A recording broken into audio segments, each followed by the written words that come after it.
Welcome back, everyone, to day 2 of the Cyberbot Educator Workshop. This is the September 20th day 2 installment. Here, as always, is a link to the slideshow. And I'm looking for the chat. There you go. And as with Monday's slideshow, since I'm presenting my screen, it usually will fill up your entire screen. If you don't have 2 screens to work with, I'd recommend clicking the View button here and then selecting Exit Full Screen. So it'll be a View button. If you move your mouse over the presentation, you'll see it in the upper right, and click it, select Exit Full Screen. And then typically you'll want to, again, for single screen folks, you'll want to tile the presentation side by side with the Microbit Python editor in a Chrome browser. All right, so today we'll be starting off with Python scripts for navigation. Actually, we're going to start off with a little test before that, because I really want everybody to be able to get a template file to their computer easily and without any hiccups like we observed last time. So we'll test that out, then do Python scripts for navigation. We'll just take a quick breeze through the circuit lessons, and that'll include sounds. And then we'll work on navigation with touch sensors. Linda Morgan from cyber.org is going to be with us starting at about 4:30 and probably going till 10 or possibly 5 till the hour. That is 4:30 Pacific time. So an hour and a half into the workshop is when she'll be starting. Then your assignment for next time will be to build the infrared circuit. So we'll be doing touch sensors hopefully today, and then hopefully building the infrared circuit, which is detecting objects without having to bump into them. It's a pretty ambitious schedule, so we might have to scale it back a little bit. I'll adjust the homework accordingly. All right, so for the test, I'll show you what we want to do first. And then we'll go ahead and I'll paste you in this link. Okay, so what we want to do is basically we'll go to okay,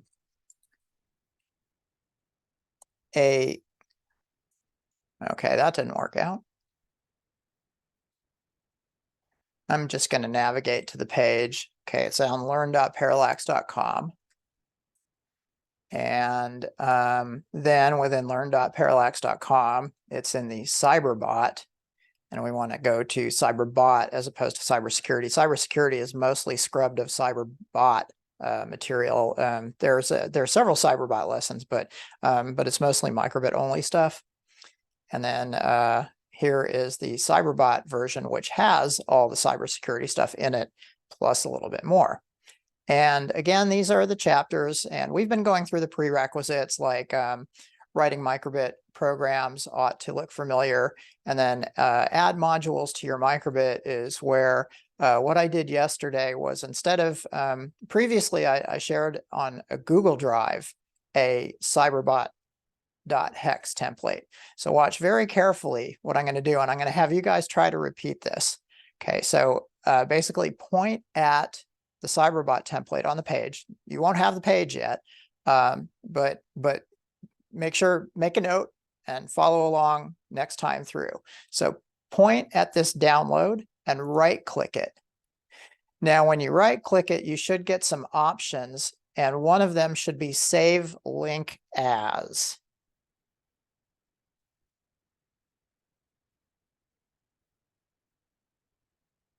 So when I right click, I'll get a menu, and this is going to look very similar.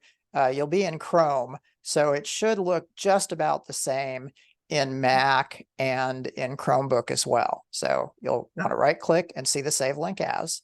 I'm sorry, Andy, where is this link? Just in front of you right now. I want to walk everybody through it first, and then I'll paste you the link to the page and we'll have you all follow it. So I just wanted to demo it first with everybody's eyes on so that hopefully it goes more smoothly than the previous session. So basically what you're going to be doing is you're going to be right clicking and selecting Save Link As. And of course, a dialog will come up. And the best thing to do is to make sure it's in your downloads folder. And along the left, there should be a downloads folder option for you, regardless of your operating system. And then it'll give you the name Cyberbot template with blink.hex. So just hit save. Okay, so then it's going to go into your downloads folder. Now, in your microbit editor, in the lower right, there will be an open button. And what you want to do is click the open button and then go find Cyberbot template with blink.hex and then hit open. And then it should resemble this. So now that I've run through it once, I want you all to try that. Remember to right click and select Save Link As. And here comes the link to the page where it's on in your chat. So go ahead and open that tutorial page and find the download, right click it, save it to your downloads by right clicking Save Link As, and then use your Microbit Python editor with the open button in the bottom right to open that, that script that you just downloaded. Isaiah, so you are sending the same file. I'm on another PC, so I need that again. Yes, Isaiah. So if you go to the link I just pasted in, you'll be able to hopefully right click and download that file. And then I'm looking at everybody in a tiled view. So if I could get some thumbs up, either using the reactions button. Okay. Oh, looking good. Look at all of you. Oh, wow. This is fast. Okay. This is going a lot better than last time. Excellent. Okay.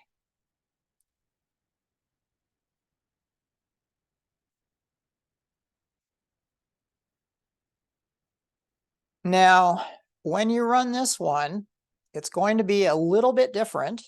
Let's get my video up. Okay, we'll send it to Microbit.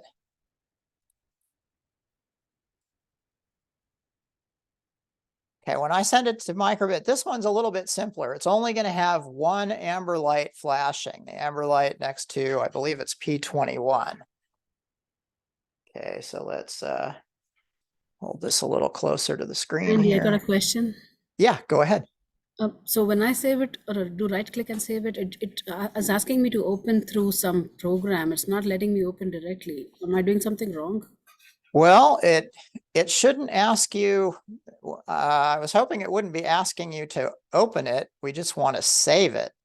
So let's see here. Are you running a Mac or a Windows machine? It's a Windows. It's a Windows. Okay. So,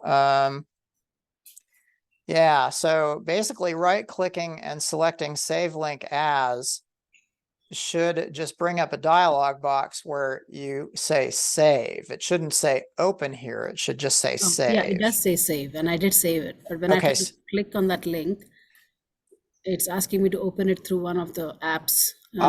Okay. So you probably, did you click like the entry in the list that came up when? I did not yet click it. I just was asking me to open it. Yeah. Okay. So cancel out of that. Okay. Okay, so you downloaded it, and I guess you were maybe looking at it in a file browser. Yes. Maybe something like this, and you tried to double click it, right. Downloads, here we are. So yeah, you tried to double click Cyberbot template with Blink. I'm going to delete the second copy I've got here.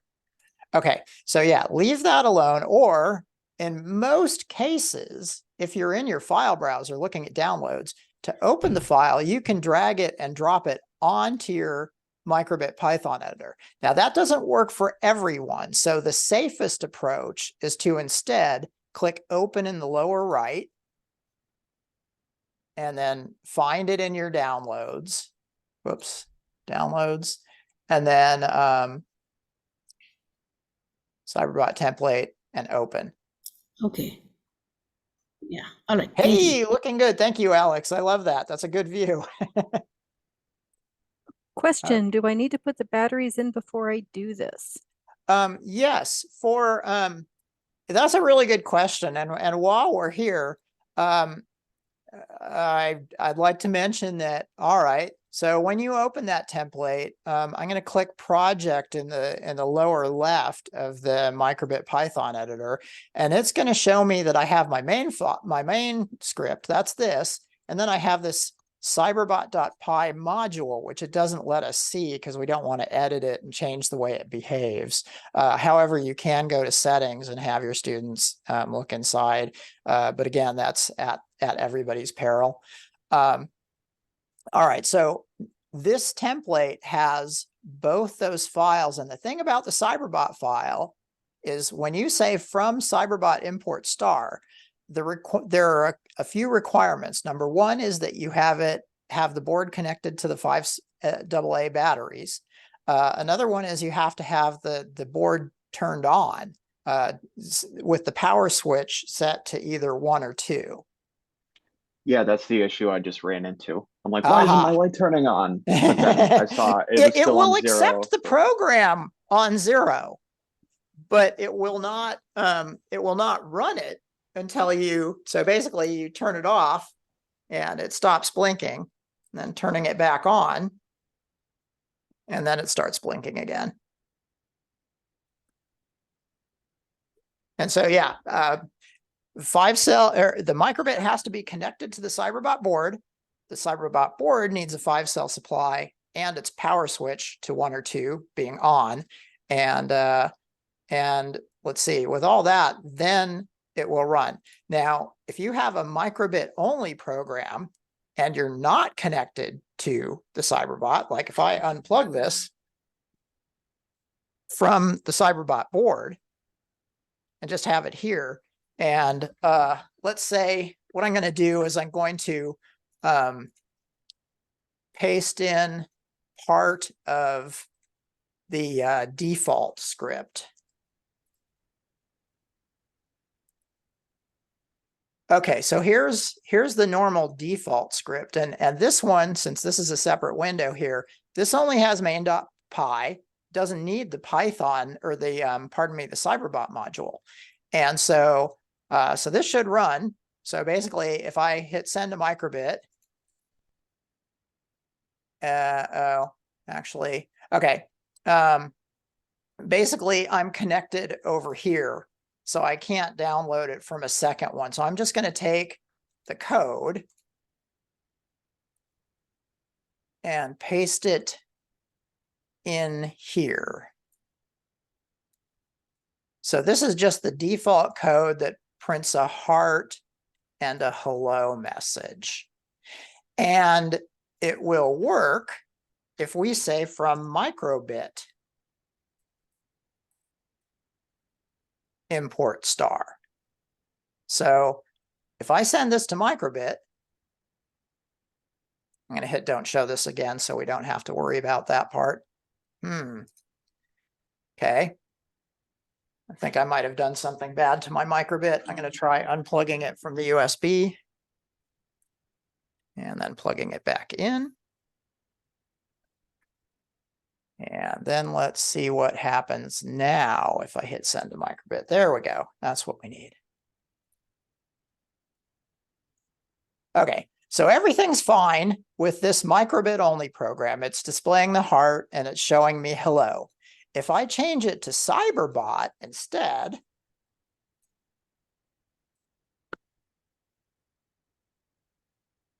and hit send to Microbit, you guys don't need to do this, just watch along. Notice that nothing happened. All I did was change that import statement to from Cyberbot. Now, the reason it's not displaying anything is it's because it's waiting for the Cyberbot board to respond to its queries.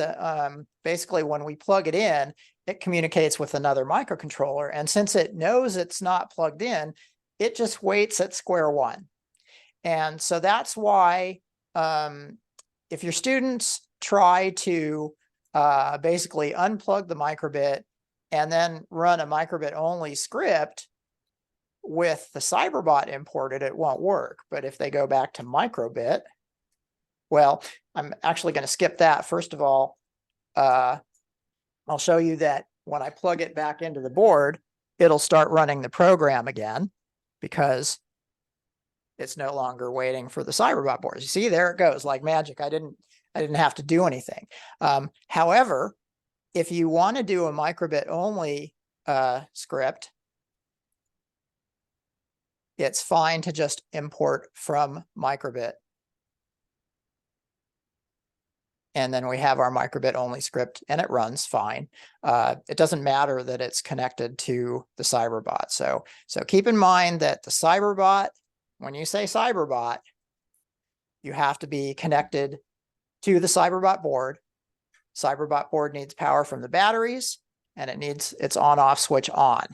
Then, yes, a microbit only script will run and Cyberbot scripts will run because Cyberbot actually has the from microbit import inside the module. So it brings in everything from microbit and then adds on top of it what you need for Cyberbot.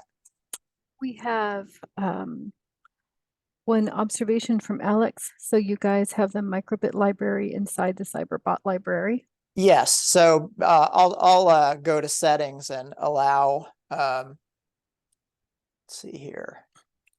Okay, so this is the this is the code inside the Cyberbot module, and it's not an easy read, and the reason for that is because modules like this, if you make it verbose so that it's easy to read, it also increases the size of the overall script and it reduces the available memory of the microbit. So we made this as concise as we possibly could, and there's a lot of under the hood black magic going on here, and so so I don't usually recommend spelunking in here, but here it is. And on line 2, we have from microbit import star. And so that's the first thing it does. And then the second thing it does is in this little loop right here, it's waiting for the Cyberbot board to reply. And it won't go on and do anything else until the Cyberbot board replies. And then everything, starts behaving normally. He'd like All to right. say that is really good work. Oh, thank you. And Well, thank you very much indeed. Okay, so let's see here. We need to get back to so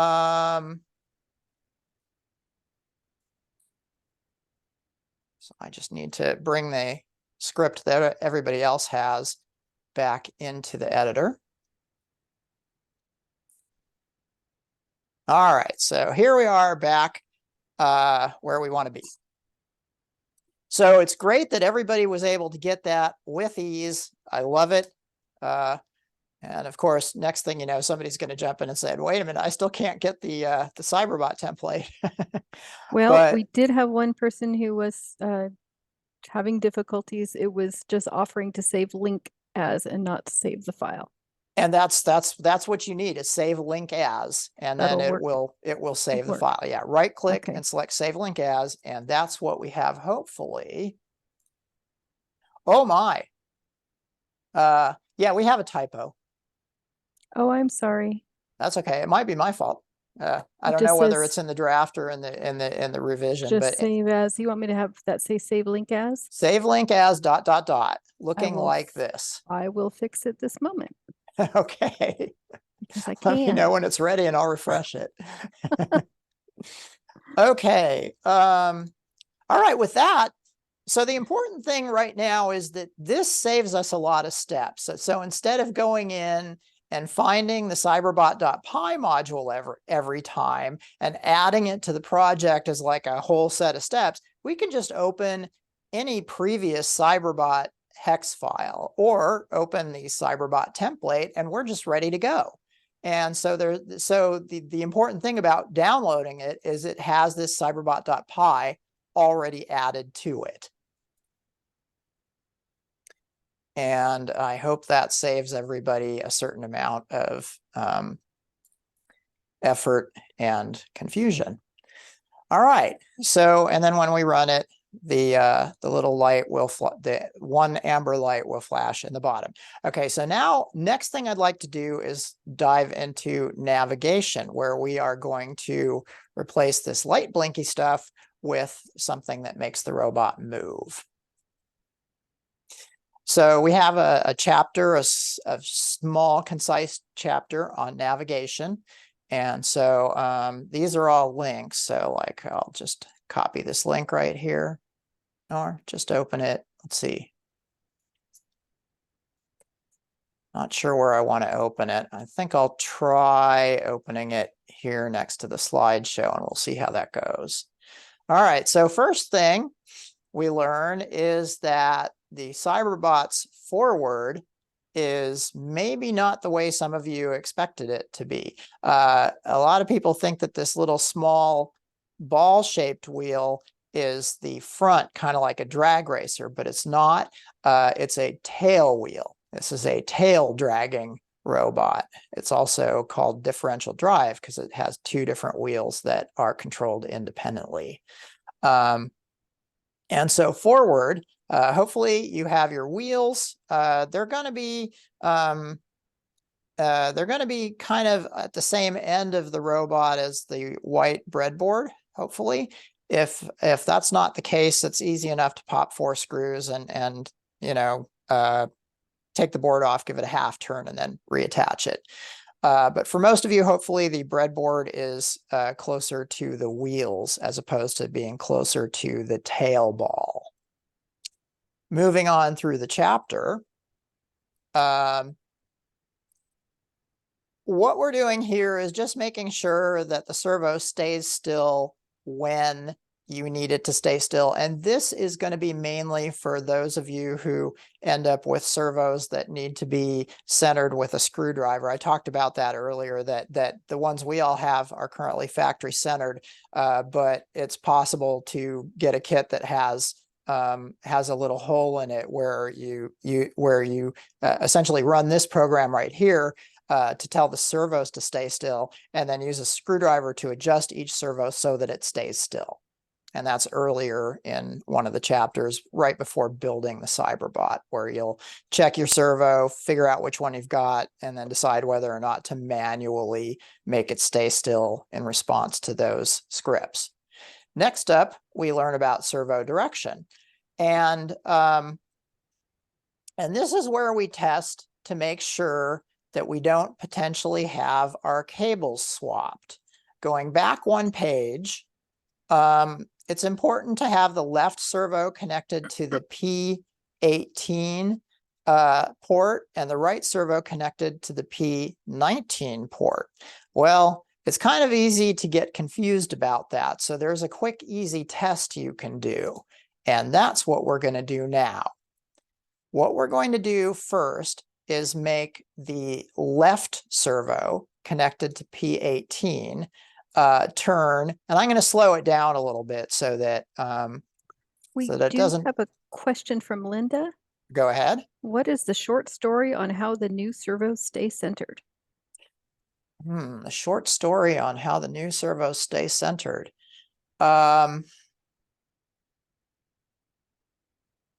So that's kind of interesting. The new servos do not have a potentiometer that, you know, like in the factory, there wasn't a technician that used a screwdriver to adjust the potentiometer inside the servo. Instead, there's a circuit.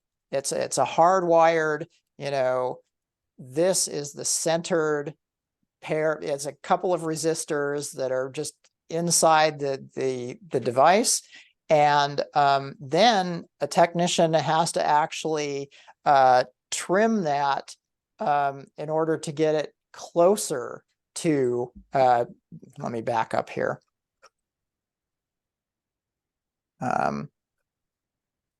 This is more under the hood magic, so don't worry too much if it doesn't make sense. Basically, when you use servo speed 0, it's supposed to stay still. But there's actually a range where it's supposed to stay still. And when you manually center a servo, that range is maybe you know, ideally it's from say, -6 to +6, but it might be a little skewed. It might be -1 to +11 or something like that. And then for the factory centered servos, I think it's -9 to +9 would be ideal. And so there's somebody who uses some software on each servo and tests it out to make sure that it's like within ±2 of that. So like -9 to +9, stay still is perfect, but it might be -10 to +8 or -11 to +7 at most. And so that's what happens, is that it's centered in software at the factory, or at Parallax, as was the case for the last shipment. Because somebody didn't do their job right at the factory, but we caught it and made sure that your servos are working perfectly. All right. Yeah, that was a bad day when I tested and found that one out. But like I said, we got it all fixed. So the servos are, you know, with that guaranteed ±3 microsecond, 3 millionth of a second, which is ±3 right here. So essentially there's not much drift. It's very close to the center, but you have to make this value somewhere outside of say 9 or 10 in order to expect motion. And actually I say 25 for slow motion. All right, so moving back to the servo direction. So this is going to make the left servo turn, and I'm going to adjust it slightly before pasting it in to you all. Okay, so to make life easy, what you can do is in your script, go ahead and delete all the comments, and then wait a minute, I think I can paste over the whole thing. That didn't actually paste the way I wanted it to. Let's try this again. Oh, I think I see what I did. Okay. There we are. Yeah, so I pasted over the whole thing. Since it has from Cyberbot import, everything's going to be fine. And I'm just going to adjust this down to 25 so that things are turning slowly, and so that the robot doesn't try to jump off your desk. Now I'll also show what we want to do here, which is after running this, and I'm going to put the robot on its nose first.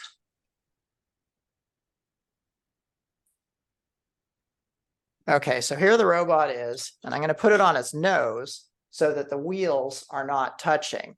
And the left wheel is this one. And so what we want to do is we want to verify that this wheel is turning slowly when I run the script. So let's find out if that happens. I'll do it demonstration-wise first, and then we'll have you all repeat after me. We have someone foreshadowing the next bit of conversation. I needed to change the negative value to positive for it to move forward for the left wheel. Yes, that is some very good foreshadowing. If you can hang on to that thought for just a little bit, we'll go ahead and explain that part. But first, what we want to do is we want to make sure that the left wheel, that's the one closer to the servo ports, is going to be turning slowly with this script. And with that said, I will paste in the script for you all to paste. It's not really full speed counterclockwise. I'll just delete this comment because it's also kind of rearranging my display. Okay, into the chat it goes. There you are. Okay, so it should make the left servo turn very gradually clockwise.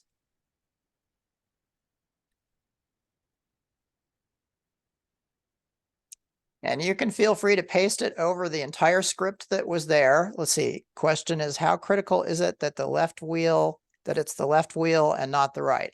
Well, it's critical. And that's why we're doing this exercise. Now, if it turns out that you have your right wheel turning, which is going to be the one closer to the switch, there's two ways you can do it. The first one is to take the whole robot apart and switch the servo sides. It takes a long time, so don't do that. Stephanie wasn't expecting that.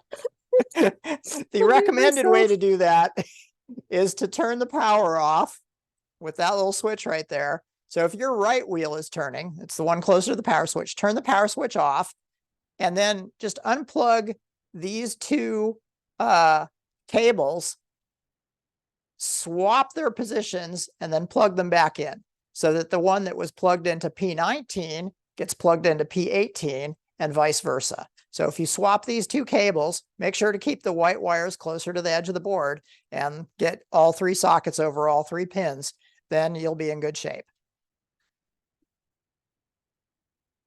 So for any of you who had the right wheel, that's the one closer to the on-off switch turn, you'll want to do that. You'll want to unplug those two servo cable plugs, swap them, and plug them back in. And yes, then, go ahead. It has to be, the power switch has to be on position 2 for the wheels to turn. Yes, that's correct. Let's see, how to stop the wheels. Okay, then. Put the switch in position 1.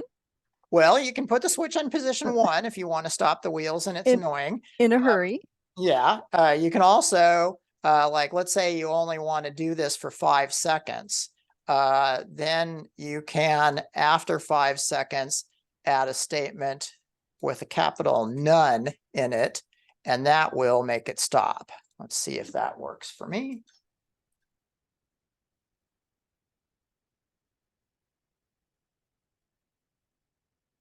I accidentally hit the reset button on the microbit, so I'm not sure. It may be that it's doing it very gradually. Or I may have just accidentally updated firmware. No, I can't have done that. I did something wrong. Sorry, folks. I was holding on to the reset button of the microbit as I hit the load script button, so it's taking a while. And okay, so now if I send it to the microbit, it goes quickly. And oh, I have it set to 1 on the power, or I have it set to 0 on the power switch. Okay, now we're in 1. 1, 2, 3, 4, 5. And there it stopped. Okay, so that's another way to do it, is to have it go for a specific amount of time and then stop it. Just realized I'm inside the old loop code. Yes. So what you want to do is paste it over everything that was there. And I'll paste in this new one. And I also would like to suggest that you try, while it's on its side like this, try 125 and also try 75. Just to see what it does, and try the plus and minus of that if you're waiting for me to move on to the next thing. Copy. Okay, so there's the modified script in your chat.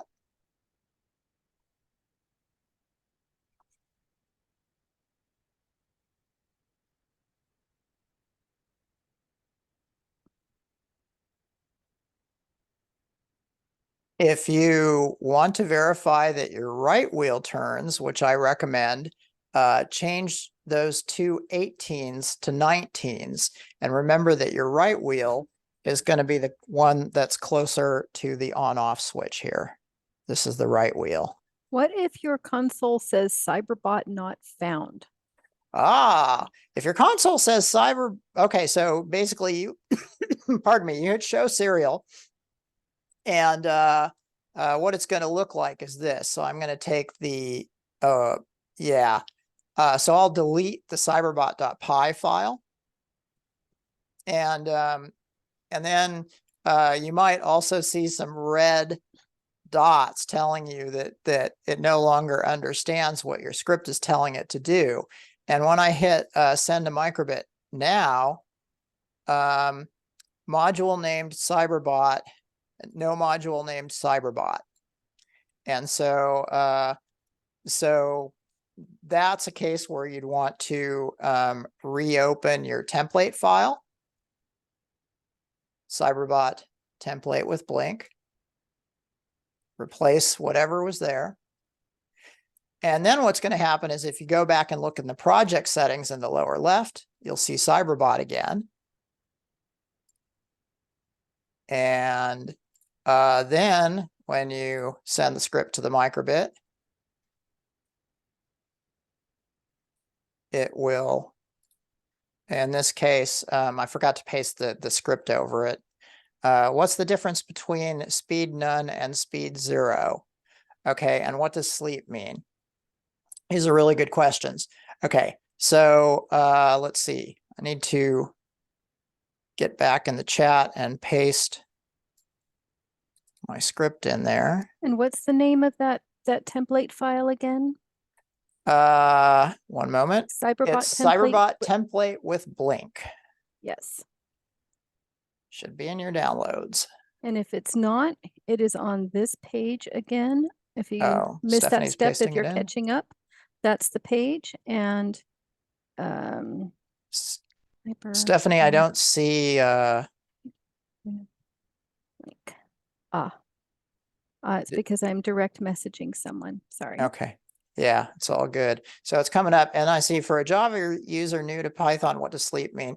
Sleep means do nothing, and then the argument inside the parentheses is the number of milliseconds or thousandths of a second. So this sleep 5000 is basically saying do nothing for 5 seconds while in the background the servo speed is moving along slowly. Okay, so now that we've got that, I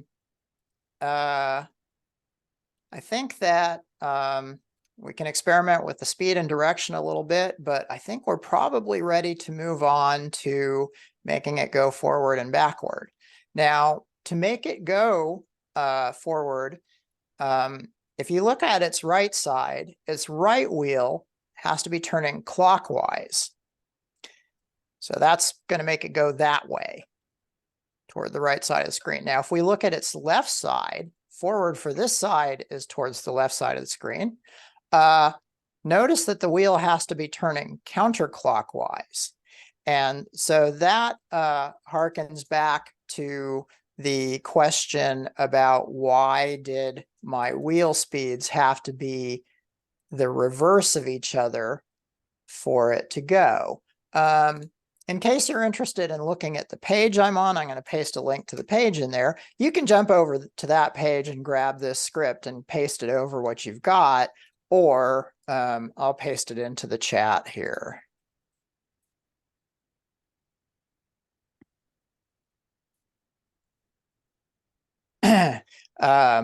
Notice that the sleep is kind of stuck to the servo statement. So this one will go forward for 3 seconds. And careful, because it might try to roll off the table when you run this one. So for myself, I'm going to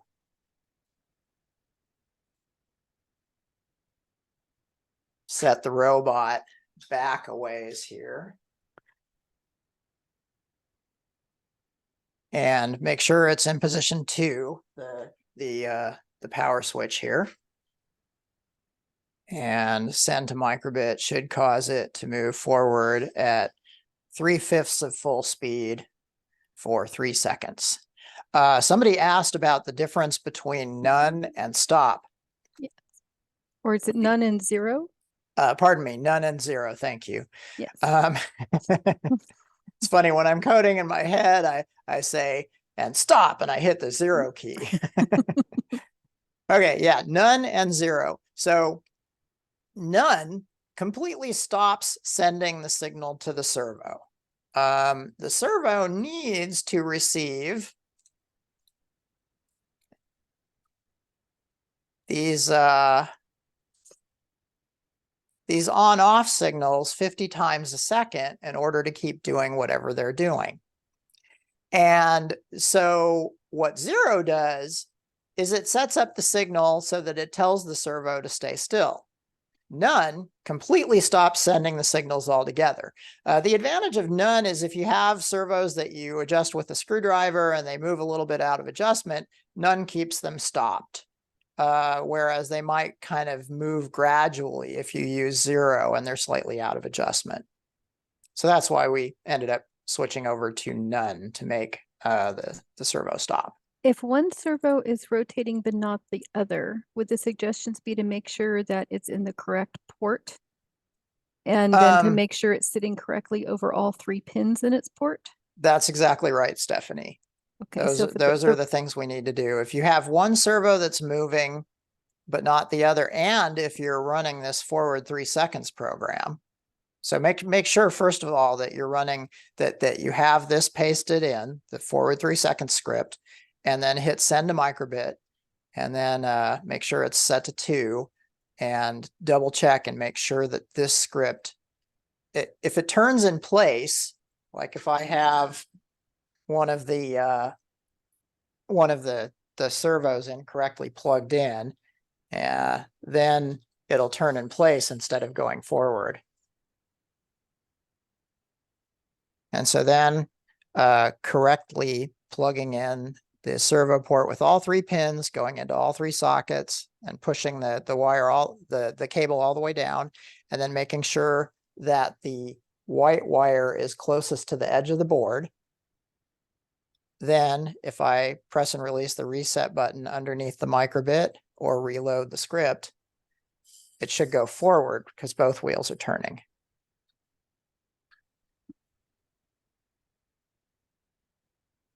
Will none conserve battery power? Negligibly.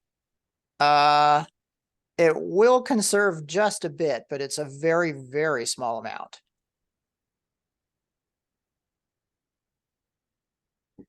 Let's see, where are we here? Thank you for the thumbs up. Okay, so back to forward. So we have the servos turning in opposite directions to go forward because the wheels on each side of the bot have to turn in opposite directions because the servos are pointed away from each other. Now, if you want it to go backwards for 3 seconds, now I'm going to go forwards twice for 3 seconds, but I could instead change the sign of the second pair of arguments, and then it'll go forwards and backwards. So here is the next script for you to try out.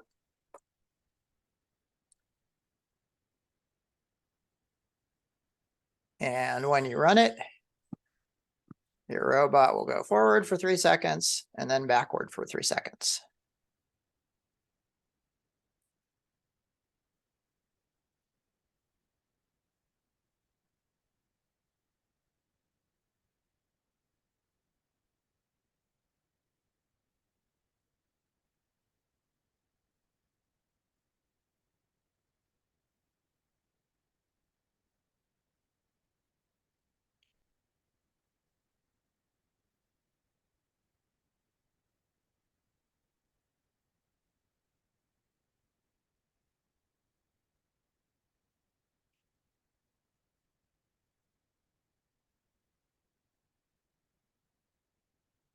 All right, can I get some thumbs up when you've got your forward and backward working? Got a smiley face. All right, awesome. Thank you, Mandy, John, Alex. Is that Donovan? Yes. Heather and Christine. Yeah, and I'm sorry for all those of you on the second page that I think Christine, okay, there you go. Stephanie can see all of you. I can only see a fraction. Okay, looking good. Now, what I did I did a little bit of work on the script while you guys were adjusting it or testing out the forward backward script. I added a turn left and a turn right. Let's see here, I got to get some of these comments out of the way. Oh boy. Yeah, not all the comments are true anymore because I adjusted the script without adjusting the comments. Sorry about that.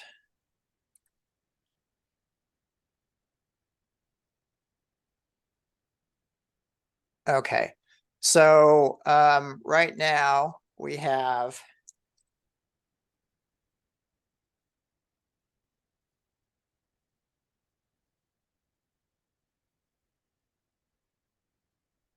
okay, when you make the sign of it the same, the robot will turn in place.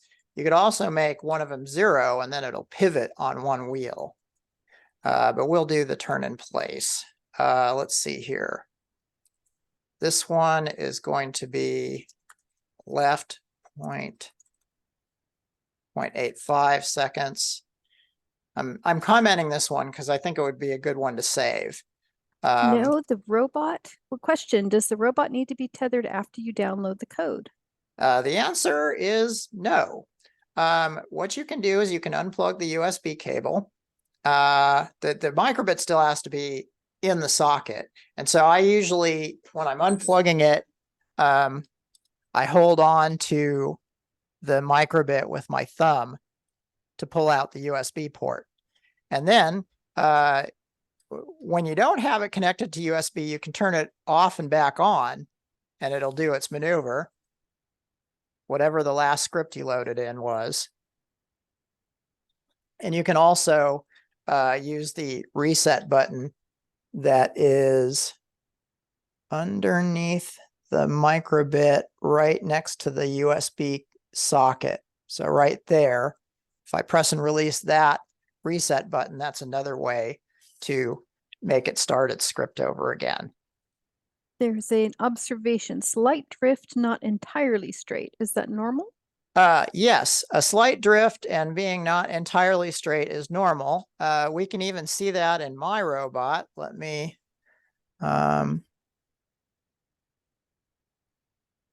interestingly, the drift is more pronounced when I have the USB unplugged. Maybe the drag of the cable was compensating a little bit. That's a really good thought. I think that's probably the case. Okay, so mine is drifting to the right when it goes forward.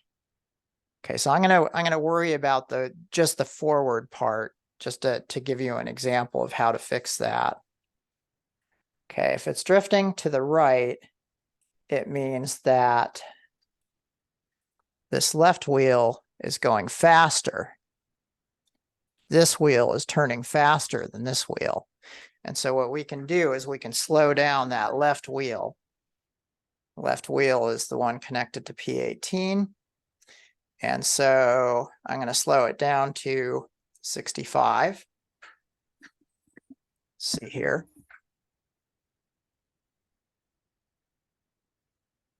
You'll have to reconnect every time you unplug your robot.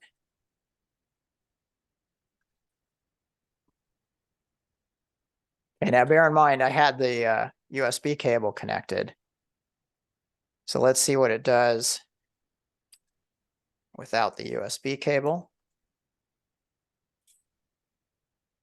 Okay, so I overcompensated. And I also have a different script in there now. I overcompensated my script a little bit, but the idea is that you can speed that left wheel back up a tad, and eventually you'll get it to where it goes almost perfectly straight ahead. So I'm guessing that 70 would be about right for me, and I'll have it go back to 75. And for the time being, I wouldn't worry about that. Just know that that's, something you and the students will be doing to get it straightened out. This is modified now so that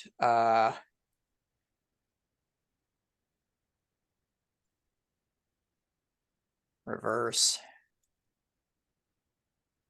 3 seconds. Thinking ahead again. So for every speed, you'll have to adjust speeds on one wheel. Can you create a variable to cover that adjustment? Or will it Indeed, be? you can. Yes. Yeah. And it's not a hardware issue. I'd have to fix it at the program level. Yeah, we want to do that in software. So you could say trim. Trim equals 5. And then you might say minus trim. And that's for that's something that I don't know that we have in the tutorials right now, but I sure would like to add it. I'd also like to point out that this matters the most if you're doing dead reckoning navigation, you're trying to go precise distances and directions. And when you're- most of the Cyberbot stuff is sensor assisted, so this won't matter. Yes, But we it have is very additional important for the sensors. dead reckoning. Yes. Now we have a red blinking warning light. That is typically, if you have a red blinking warning light, it might be in low batteries. It might mean that this plug right here, see, when I unplugged it, I get the red blinking warning light too. And you're still plugged into the I'm still plugged computer. into USB. Yes. But you have to be plugged up in the battery, and sometimes you really got to give it a good push to get it to click in. And then after a little while, the red light figures out that it has its battery supply again and stops. Now, the other time the red light will blink is when these batteries are too low. And that's your cue that that you'll want to swap out batteries. There is another question from Nelson. I just noticed that none does not do a full stop of the robot, but with 0 it does. Is this correct, or is it my robot? No, that's absolutely correct. Well, by full stop, what I'm assuming you mean is that it decelerates as opposed to stops on a dime. Yeah, it stops more gradually when you use none because the signal stops, but if you use 0 here, it tells the servo, hey, stay still. If you use none, it's just basically saying, well, I'm not telling you what to do, so you'll kind of roll to a stop. Wow. These are great questions. Okay. So that is your very fast run through navigation. Here is the last script. I'd like you to save this one so you can you can name it like Cyberbot F RLB or forward, left, right, back. And it's right, left, I think, actually. No, it's left, right. Sorry. Forward, left, right, back. Confirm. And then hit save. So rename it to Cyberbot forward, left, right, back, and then hit save to make sure you've got a copy of that one.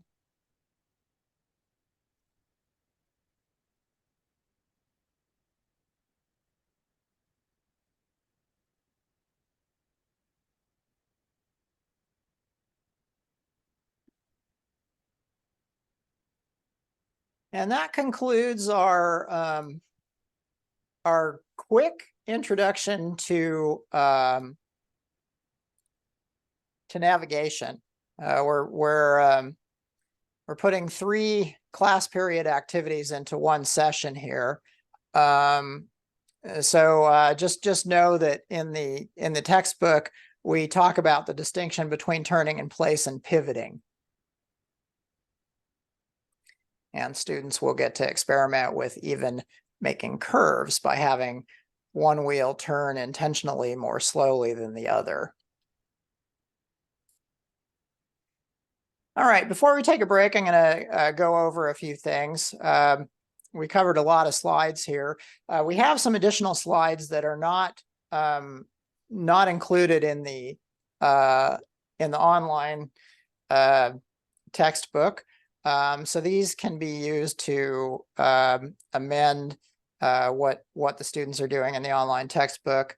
And we'll also be seeing what cyber.org has at 2:30 the second hour because they have a lot of extra slide material for teacher-led as opposed to our documented for student-led activities. So you can feel free to take these as you need. So here's one that talks about going forward and one that talks about going backward. Then we've got our pivot left and pivot right, turning in place. And so it has a script for each. In the interest of time, I'm gonna skip the, I'll just tell you about this. So here's a little script that goes forward and then turns. And so what the students might do initially is they might make 4 copies of this if they want the Cyberbot to go forward and turn 4 times to essentially draw a square shape. However, we have an opening here to reinforce the how to make the microbit do something a certain number of times by taking that little routine and putting it below and indented from a for loop. And so this is the 1 go forward and then 1 turn right repeated 4 times, which is better coding, and it's a nice lesson. And again, it reinforces how to use loops to do repetitive operations. There's also lessons about functions. So here are 3 functions: forward, right, and stop. And this is how they're written. I'm just going to really gloss over this because I just want you to know that they're there, because you might see functions used later to go forward or to the right. And so this is the kind of function where it just does its job. So when the script gets to forward here, it goes, oh, I better go find the forward function, and I better go forward for 3 seconds, and then I'll come back and then do the next line down here. Oh, now I have to go to right. Well, here's right. Okay, well, we'll do that job and then come back. And then straight isn't really in there. Frankly, I think it should look like that. Okay. Next up, functions can also receive what are called parameters. And so these are temporary variables that the function uses, and these variables expect to receive something from the main script. So the script goes down, it goes, okay, here's all these definitions. Here, now I have to do something. What do I have to do? Oh, I have to find the straight function, and I have to pass it 1,000. So duration gets stuffed with 1,000. So now it goes straight ahead for 1,000 milliseconds or 1 second. And then it comes back after its job's done. We see that we can go right, and that's for half a second. Duration gets done right there. And that's the way to that's a way that parameters can be used in functions. And you can even do more than 1 parameter. Like here's one where we have a function named maneuver, and it gets the left velocity, the right velocity, and the number of milliseconds to execute it. Are these all in the same slideshow that you were using for the presentation? Oh, yes, yes. So that's, yeah, these are all Great. free slides that you can take to amend the textbook material. And there's even a way to set acceleration to make it gradually speed up and slow down. There are also lessons in building circuits. We won't have time to do them. They're super easy though, and we'll be building circuits on the robot. So I just want to let you know that we have circuit lessons where you're building lights, you're building push buttons, you're learning how they work as you go through the chapter. For example, if you're checking a push button, or let's say you're so we have a blink the light where you can blink it, the built-in light in the board, which we've done already. And what it does is it talks about what the microcontroller is actually doing, because the microcontroller is actually creating 2 different circuits, one to turn the light on and another to turn the light off.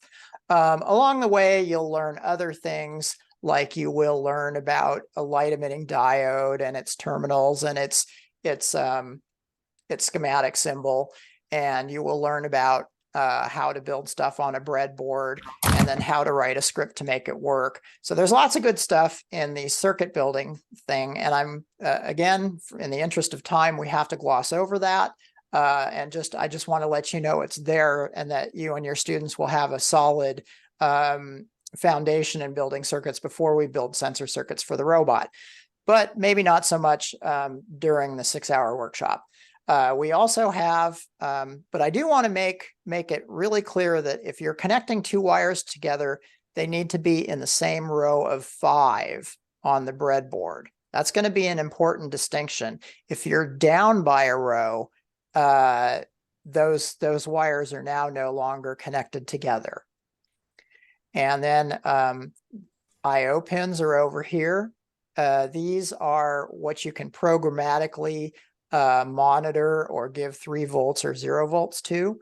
And then there's some supply voltages, 3 and 5 volts up here, 3.3 and 5 volts, and then ground, which is 0 volts down there. And then these sockets will actually measure analog values, those being these are digital pins over here, meaning that they'll send 3.3 volts or 0 volts, or they'll listen for something that's near 3.3 or near 0 volts, whereas these will send us, up to 1,000 different voltage levels and sense those voltage levels as well. More lessons that are in the circuit stuff. You'll learn about the color codes on resistors, which resist the flow of current through a circuit. You'll learn that a light emitting diode has a longer pin. And again, you'll learn how the microcontroller changes the circuit. We also have some fun stuff with sounds. And so you'll be plugging a piezo speaker into that socket, although you'll actually most likely be plugging it in from underneath. And so I'll show you what that looks like. Basically, you probably have short leads on your piezo speaker. If you have long leads, it goes in the top. And if you have shorter leads, it goes in underneath. So you'll find the circle that says it'll have a P22 on it, and you'll see that underneath there's a connector, and the short lead piezo speaker can go in underneath. And let's see here.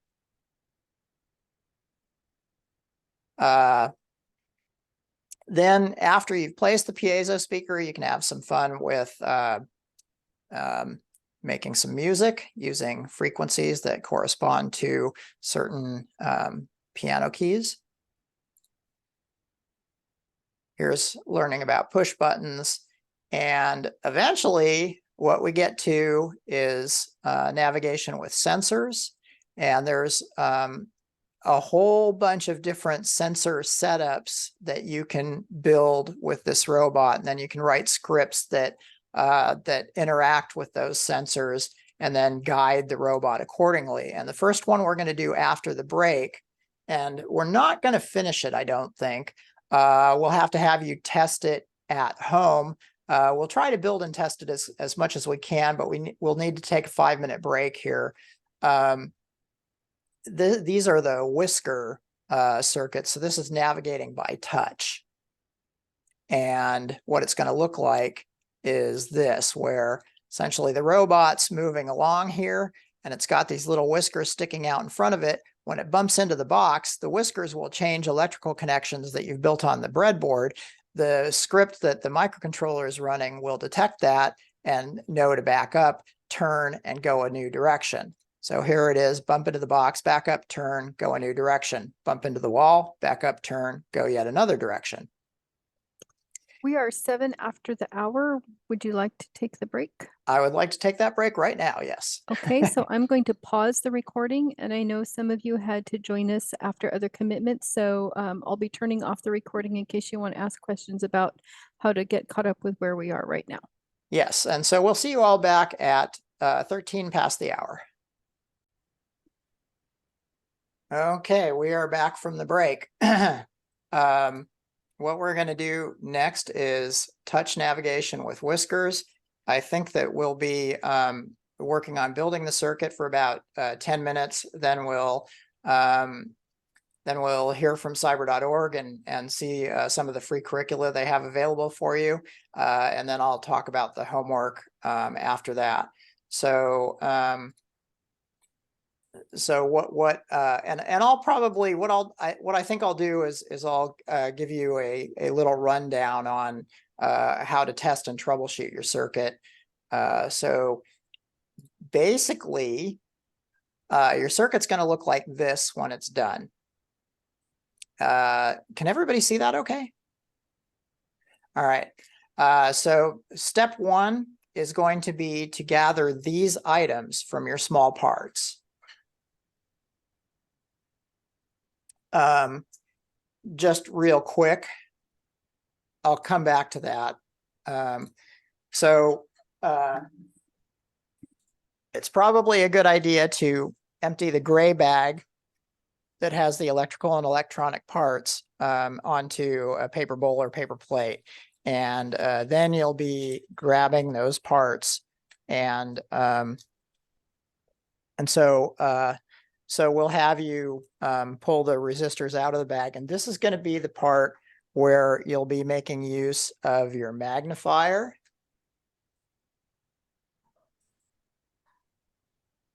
Okay, so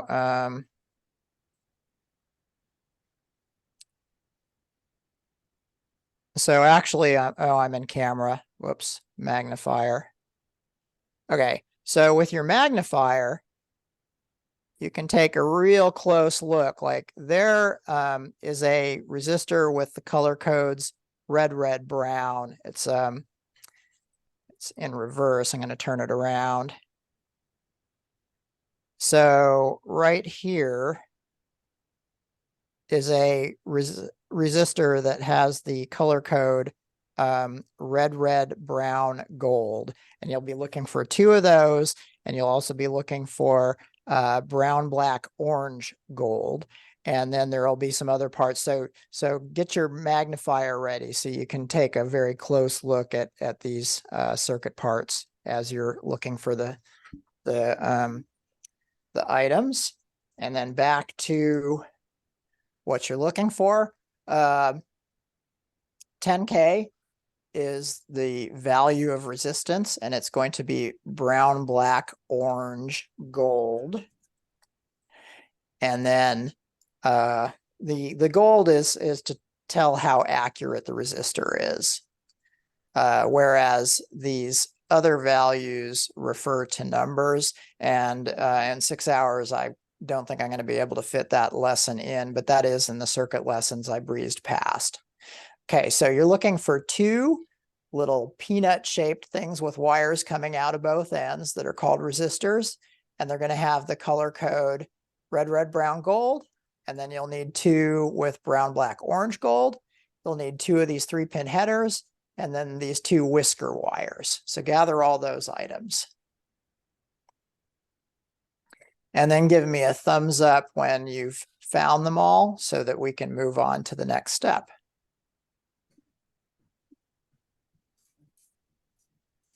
Whoa, that was fast. All right. What I'm going to do is I'll for those of you who are working quickly, I'll go ahead and paste the tutorial in that goes step by step through building the whisker circuits. Okay, so there's the tutorial on building it, and it shows how to mount the whisker wires and then how to build the circuit. And it'll be a really good idea to zoom in on the web page so you can see where the wires fit into the breadboard.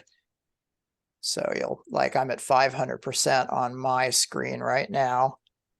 To see it now, it's 400%. So that'll help you see where to plug in each wire, and be very careful to get them into the exact sockets shown here. And then now we are back to the stuff that we're looking for. And that web page is also listed on the bottom of the the slide. I'll paste that into the tutorial as well.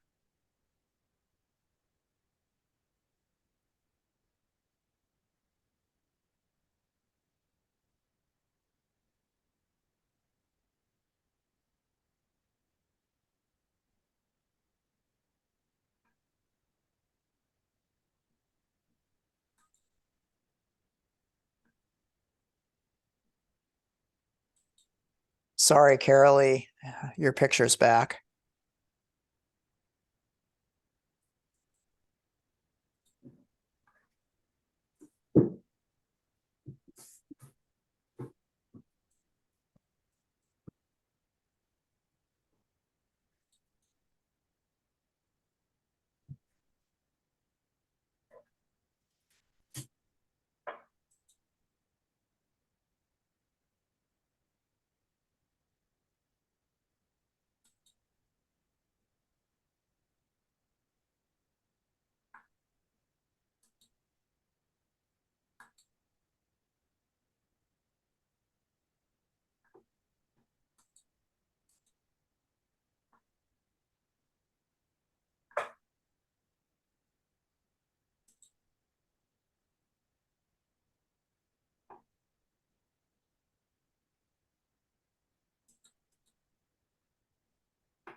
And again, the most recent link in the chat is a page with that same picture that you can zoom in on.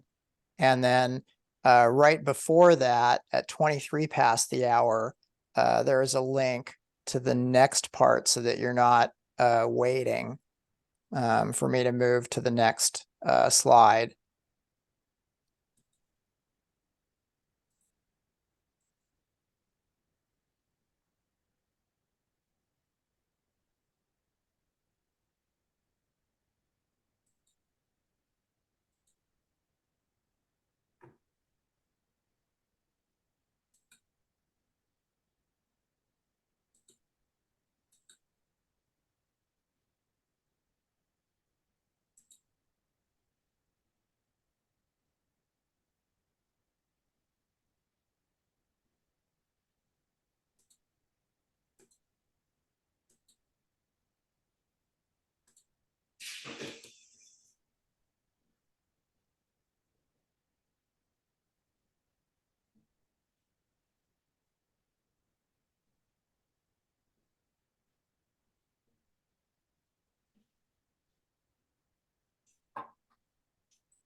So how are we doing? How many of you have the parts gathered? Give me a thumbs up or a thumbs down. One thumb up. Oh, good. Whole bunch of thumbs up in the chat. And some more. Okay, excellent.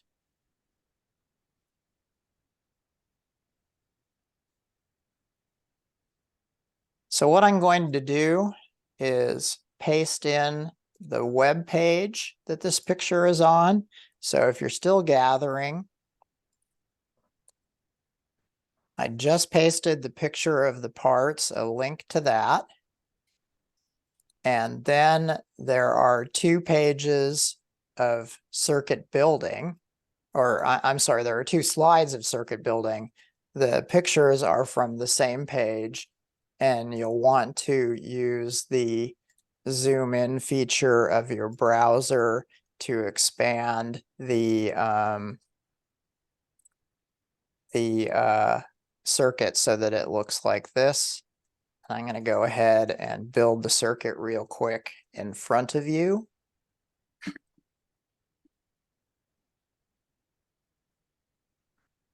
All right, so here we go. So I'm looking for red, brown resistors. Actually, since I saw the brown, black, orange ones, I'm going to set those aside first. Okay, and then we got a couple of whisker wires right here. The 3-pin headers are in this bag with the red lights.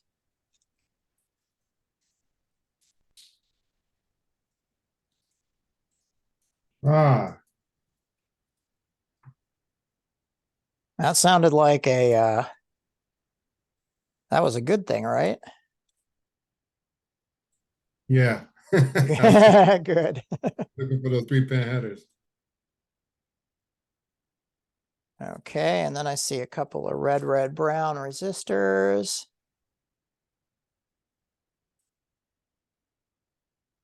All right. So here's all my stuff. And then we need the screwdriver. Which I have.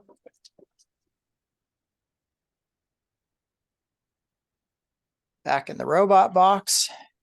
And oh, by the way, set your power switch to 0 for this. Next thing is to loosen the screws holding on the front of the board. And there's going to be washers under their screws, and you'll put one whisker between the washer and the head of the screw, and the other whisker between the washer and the round standoff.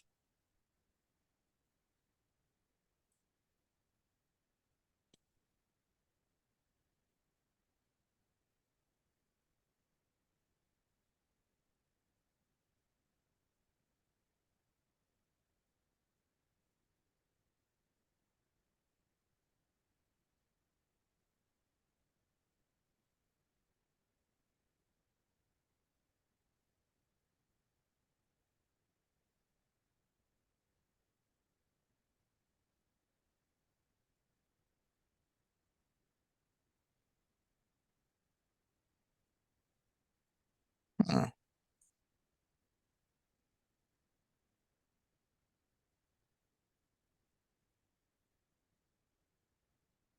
There we go. And then tighten them back down. Does it matter which one goes on which side? It does not. Okay.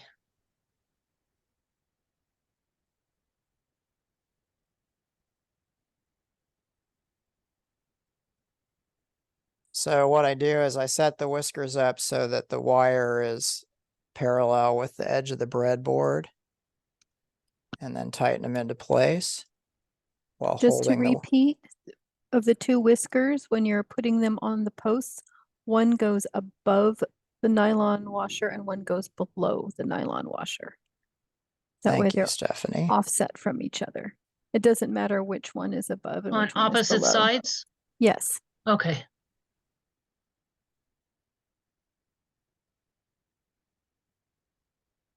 Okay, so there is what they look like when they're in place.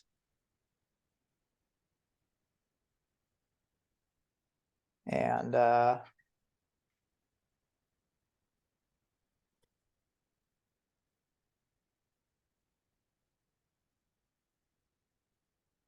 then basically when you put in the 3-pin headers, you want a little bit of space between the whisker wire and the header so that you can push it towards the robot, and then the whisker wire touches the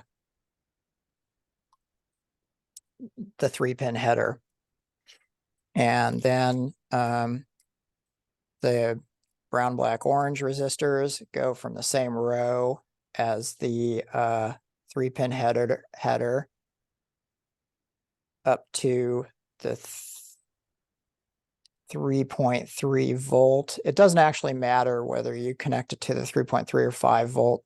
I'm connecting it to the 3.3 volt sockets up above.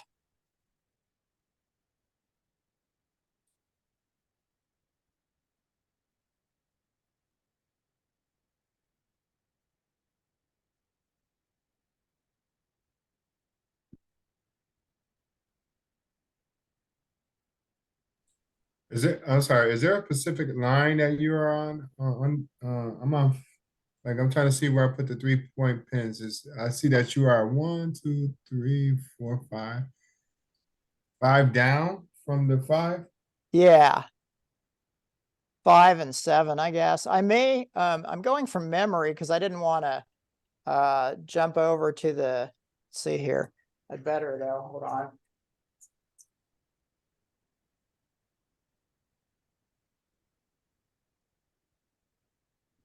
Yeah, it looks like I'm one off from the from what's in the instructions. The Is- main thing is that this red, brown that goes into a socket on the edge needs to be going into the black socket labeled P9. And then the other red, brown is going to need to go to the black socket labeled P7. And with that, gosh, I apologize, got us behind. We need to pass control to Linda Morgan from cyber.org. She's a cybersecurity curriculum specialist, and she is going to show us some of the teacher guided resources that they have available for you for the microbit and the cyberbot. And let's see, I need to find my, okay, so I'm going to stop my share. Welcome, Linda. Do I need to make you host? I don't think. Hold on, let me hit screen share If it offers you screen share, that's a good sign. and then click share. Yep, There we go. looking good. All right, fantastic.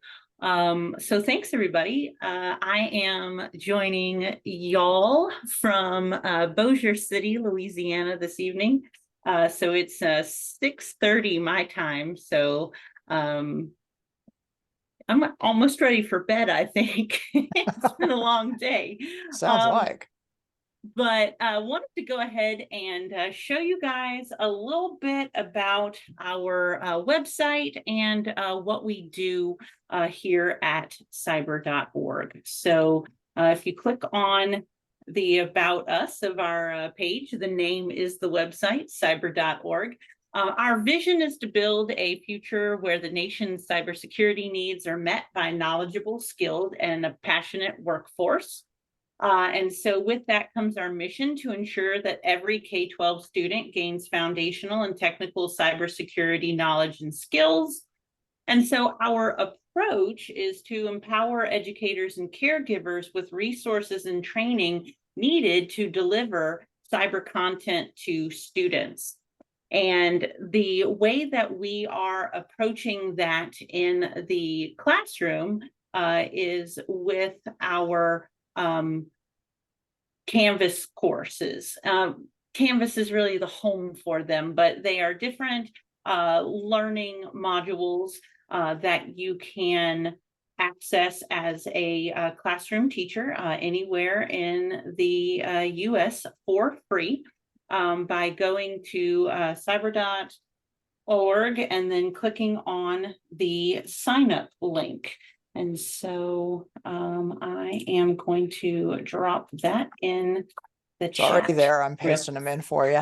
Fantastic. Look at that. All right. And so some of you might have already done this, so you've seen this form already, but you fill out a little information about yourself, and in about 24 to 48 hours, you get an email from cyber.org congratulating you for signing up, giving you some login information to get into our Canvas course. And so when you get into it, here it is, the dashboard. And so we have several courses that you guys approaching robotics would definitely be interested in. And so the first one I wanted to take a look at is our coding fundamentals course. When you pull up your dashboard for the first time, it is not going to look like mine. I believe the courses tend to be in alphabetical order, so you can just hold them and drag them all over the screen and order them in a way that makes more sense for you. Additionally, the first time that you look at them, they may have this color overlay on it, and you're like, wow, my pictures weren't nearly as cool and vibrant as Linda's were. So if you come over to this 3 dot over here on the side that controls the dashboard view, you can unclick that color overlay, and then all of a sudden things are a little bit easier to see. So inside of the coding fundamentals module, you'll see that we have the module divided into MakeCode blocks and Python.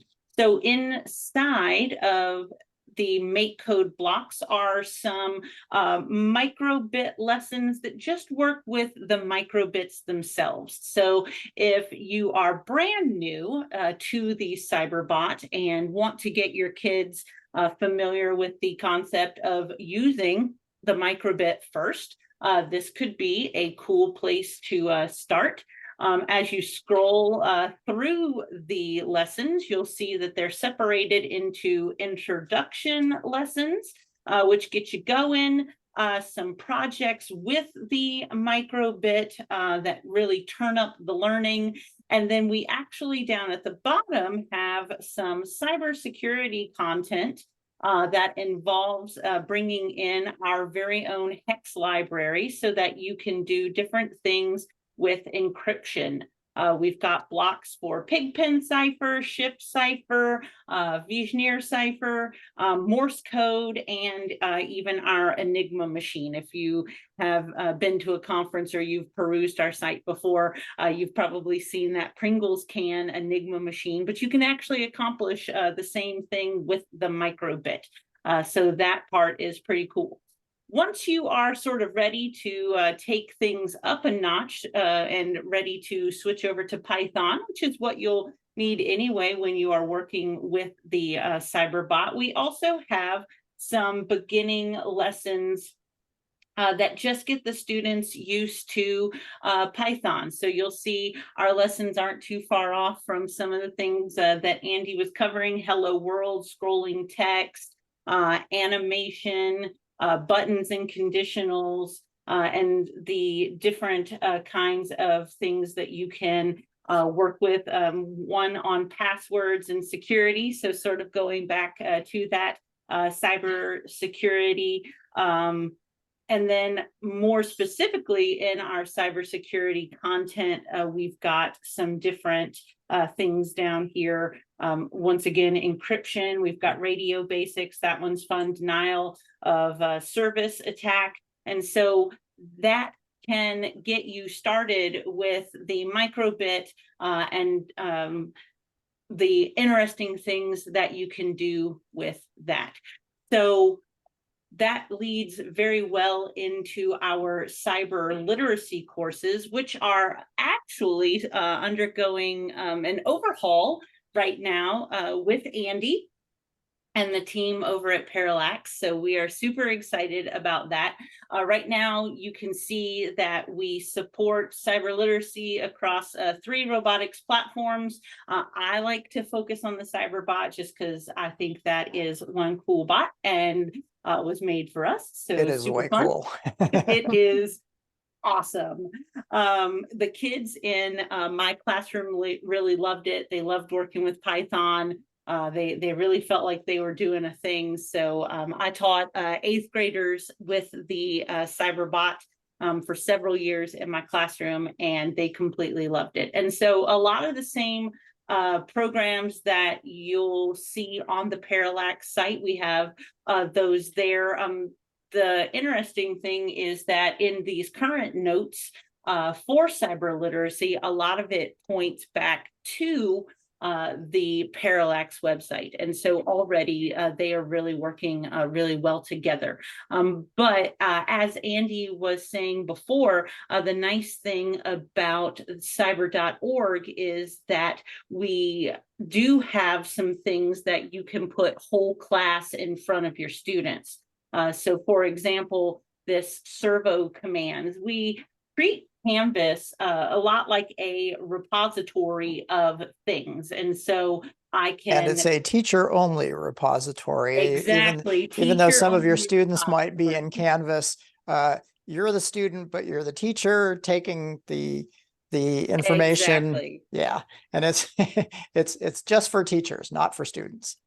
Yes, and so that is the big thing that we ask you. You don't share this information with them, that you don't get them to try to sign up for an account, because everything that you need is going to be either a PDF or a PowerPoint, which you can very easily download. And then in order to put it in front of the kids, if you want them to have it after hours or for more independent study, you can take those PDFs and those PowerPoints and you can put them right into the learning management system that your school happens to be using. For some people, it does get kind of confusing because the learning management system that they're using is Canvas, and they're like, oh, well, can't we just shimmy right on over? And the answer is no, don't do that. So pull these resources down and then upload them to your kids. And they're gonna have a good time. So like I said, I'm just clicking on these links and you can see it is downloading those. So when I open up the cyber literacy lesson plan, you can see we've got the name of the lesson plan, an overview of what the lesson is going to be about, the cyber connection, grade levels, and then in the teacher notes on this second page, we've got the materials lists, the objectives for the lessons, and then the notes that the teacher would need to know, that sort of background information to be able to teach the course. And so as you can see right there, we've got that link to Parallax.com, those tutorials, the exact same ones that you have been looking at with Andy. And so then let me go back to my downloads and open that PowerPoint real quick just to give you guys a look at that. And so these are the slides that you could then put in front of your kids. You've got something on the screen to walk them through the servo commands and how that will work out. They've got the same sort of wiring diagrams that you'll see on the site. And so goes through and does a, went way too fast. Really nice job of showing the kids what they'll need to see in order to follow along with you. I like your and so- selection of which activity you used there since we just did it. I'm being very strategic. I was paying attention. Nicely done. So that cyber literacy one starts out the robotics part pretty basic. There are some electronics things in there that you may or may not get to. Part of the scaling the course down is trying to focus more on the robotics part and cybersecurity. So you may find yourself jumping over to cyber literacy 2 quite quickly after you go through the robotics portion of part 1. And so that is where you will see more interesting projects for you and your students to undertake. And again, we've got the teacher notes, the student worksheets. Those are going to be PDFs. Anything that comes with a PowerPoint would be listed. And that is, once again, all very easily downloadable for you so that you can upload that information into your learning management system for your students. Cyber literacy, cyber science, some of the same things there. A little bit of fun here with robotics in the classroom. Some of our competitions, you can see we've got a sumo competition here, robotics in the classroom. We've got Lego division guidelines, but we've also got Parallax division guidelines. And these are some of our older competitions that the guidelines have been written out. Let me scroll. And so it talks a little bit about the competition. and what the robot needs to do. So you've got the sumo challenge itself. And so that one is super fun. Let's see. Small Wonders, Big Possibilities. That one is also really fun and comes with more detailed guidelines and specific challenges broken down, including a score sheet so that your kids can start to prioritize what tasks they're going to do. Because in these competitions, they were timed. They had 2 minutes to get through as many of the tasks as they could. And so that starts to bring in that teamwork and those kinds of challenges into the classroom. And so these are very fun as well. So that was our robotics in the classroom.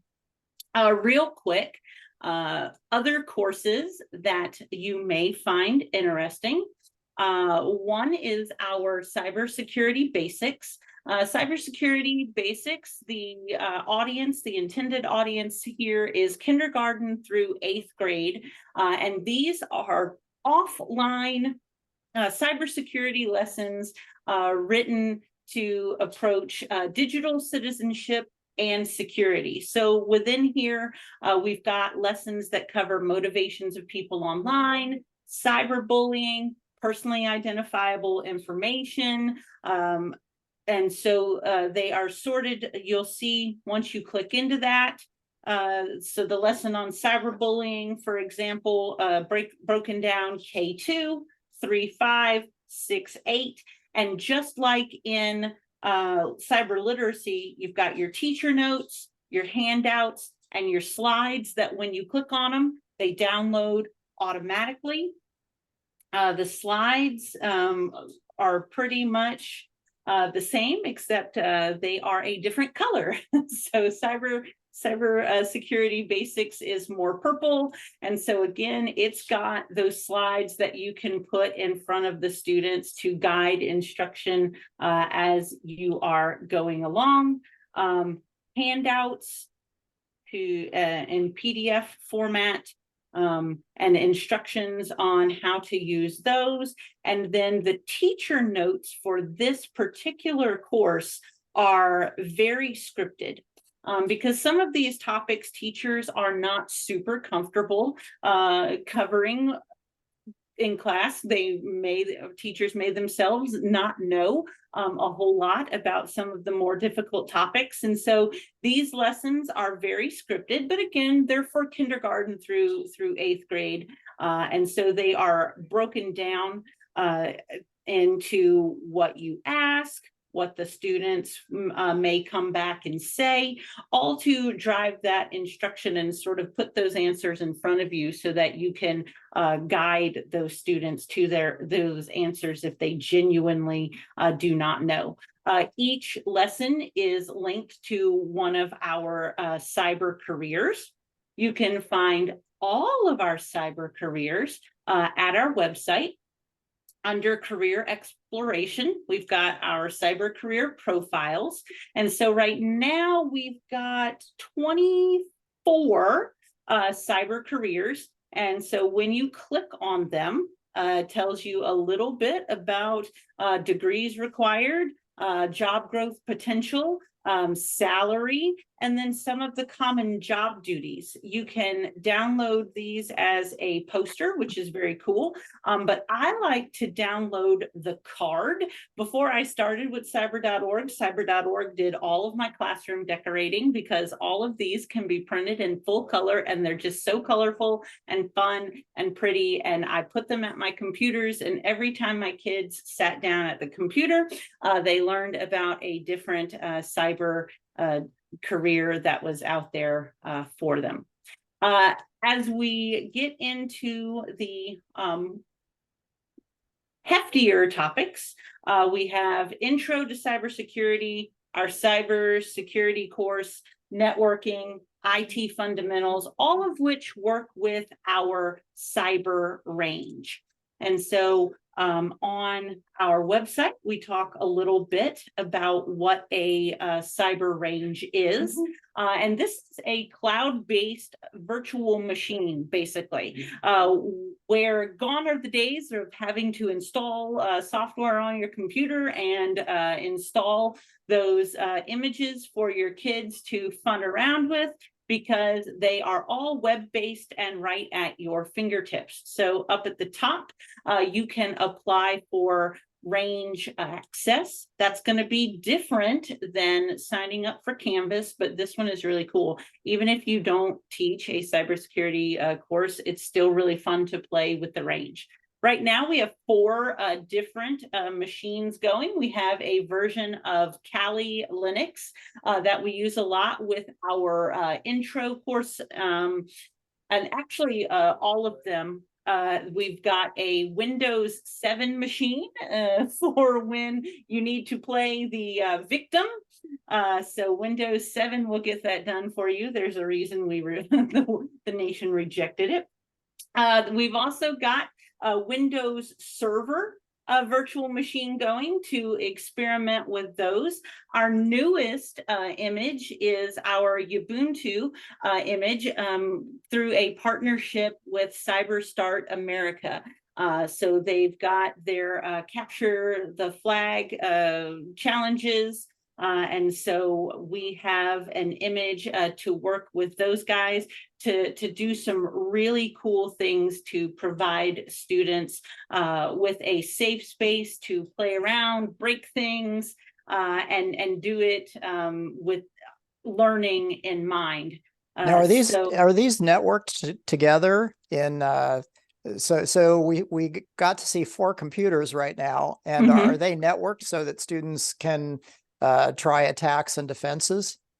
So it's so funny. We were just sort of discussing that today, being able to remote into some of them. And so we were playing around with that. But in a way, they are. So they're linked through that IP address up top. And so if I wanted to do something like run a social engineering attack on you, I could show you that.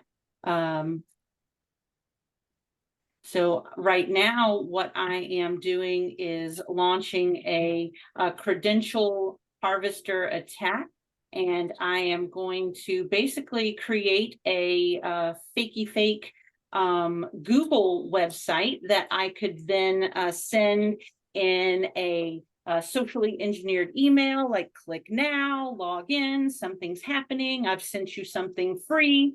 And so on the Windows 7 machine, the way that we quick fast sort of go through this is we have them open their Chrome, and then they would go to the IP address for my Kali Linux machine, which you can see up there at the top. That is 10.15.21.147.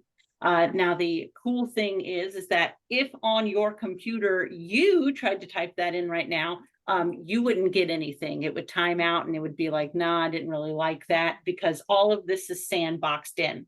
It's all part of the virtual environment. So when they when you leave when you leave the site, all of the things snap back to their original state, I'm assuming. Exactly. So the credential harvesting, I said real quick, it was going to be that Google page. And so I have put in the IP address for my Kali machine. Intentionally ignoring the warnings.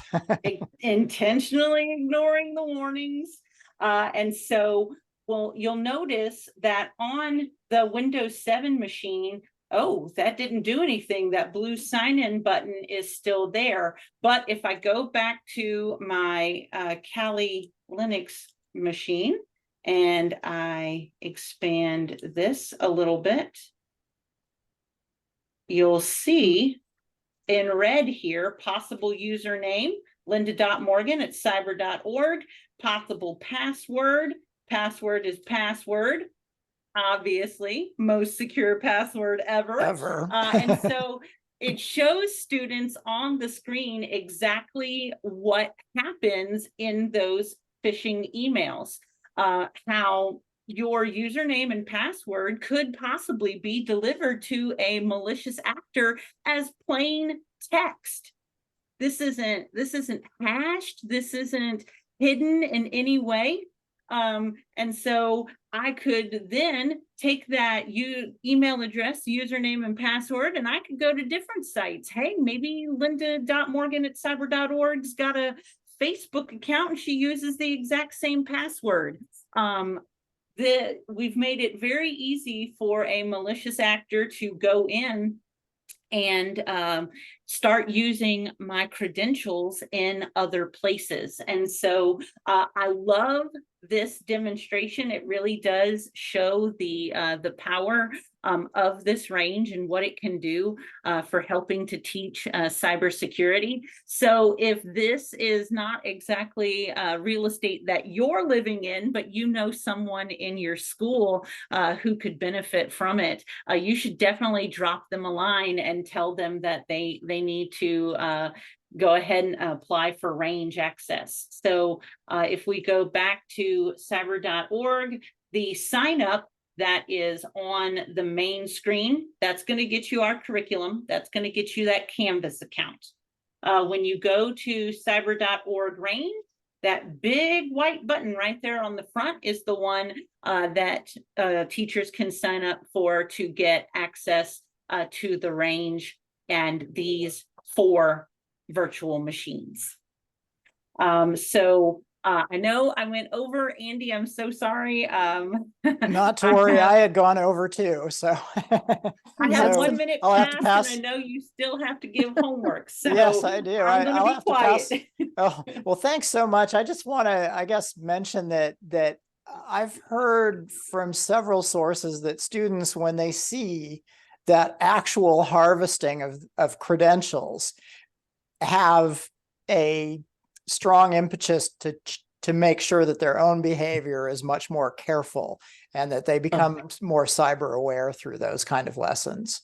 Absolutely. Another great tool on our website is our password strength tester. I like to use that one with my middle school students, especially, and I'll get them like, okay, don't type in your password, but type in something that would be kind of close, and let's see how long it would take for a brute force attack dictionary attack to crack that password. And then they see something like that on the range where like there's no cracking involved. I had a great password until I clicked on that random link and gave my information away. So yeah, it's very powerful. These are very nice resources, and even nicer is that they are presented to you in the United States K-12 educators for free.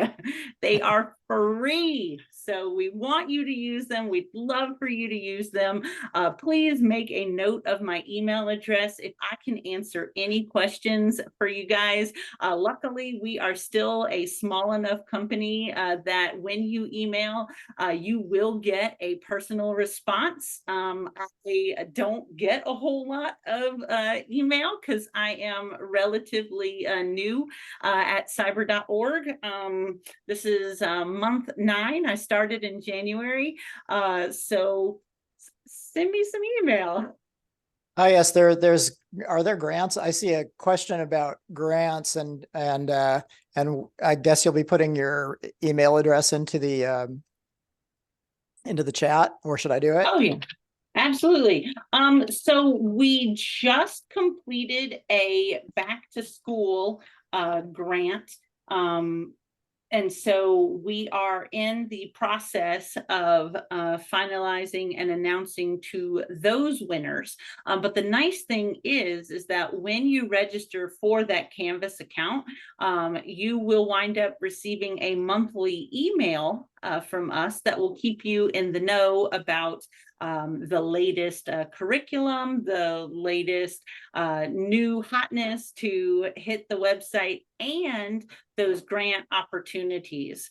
So definitely keep an eye out for that with that newsletter. We're All also on right. all the socials, so that is a super great way to keep tabs on us as well. Cyber.org, and then all of the legit ones include some version of the logo above my head there. Trying to figure out how to. You got it. Vanna White, I am not. Well, thank you so much. That was a great tour through all those extra, through all those fantastic resources that cover a much wider range than we do here at Parallax. So I hope that you folks found that to be interesting and potentially useful to you. So let's get a shout out on the chat or some hand clapping and the reactions for Linda. Thank you very much, Linda. And then, thanks, and I'll hang out for afterwards in case there are any questions as well. Oh, thank you so much for doing that. And then I'm going to real quick go through the homework. Let's see here. Can you unshare your screen? You're getting lots of thank yous and hand claps. All right. And so what I'm going to do, if the camera comes back, is show you very briefly what you're going to be doing. So now that the circuit's built over here, I see that those two resistors were touching each other. I didn't want that. What you're going to be doing is going through the chapter on whiskers to get the robot to run the whiskers. And the main thing that you're going to want to pay real close attention to is first of all, building the whiskers faithfully to the diagram. And then after that, there's going to be this script here that will light a microbit light depending on which whisker is pressed. And each way of pressing whiskers has to be accounted for. So what I mean by that is when you run that test code, and you will see it in the chapter, there's going to be a script that you'll want to run, and you'll have to use your Cyberbot library, or I'm sorry, your Cyberbot template. You'll want to start with that when you paste this in. When you send it to the microbit, the most important thing is that you'll need to watch, and when I press one whisker, so when I press no whiskers, there are no lights on in the microbit here. Now, if I press the right whisker against the little post right here while the switch is on, notice that a light on the right side of the microbit turns on every time I touch the whisker to the 3-pin header posts. Likewise, when I press the left whisker, we see a light on the left side. If I press both whiskers, we see 2 lights. And then when no whiskers are pressed, we see no lights. It has to pass that test before you, and typically there's some kind of circuit mistake. Maybe one of the wires isn't all the way in. So you may have to like pull wires up slightly and push them all the way in. They need to sink about each wire needs to sink about 1/4 of an inch into the socket it's supposed to be in. And make sure that some of those are going into the black sockets as opposed to the white sockets on the breadboard. These 2 here are in black sockets, and these 2 up here up above the breadboard are in black sockets too. And then in this area is where you have wires plugged into the white sockets on the breadboard. Then you'll be able to run a script that has then you'll be able to move on to the next page. And that's where you'll start to be able to run scripts where the robot will bump into something and change direction. So I will email you details on that homework, and I want you to give it a try. And I hope you have some fun with it. And as always, remember to disconnect power from your robot so it doesn't drain power. So let's see if I can get back to slides and find the disconnect power slide. And say it 3 times. Here we are.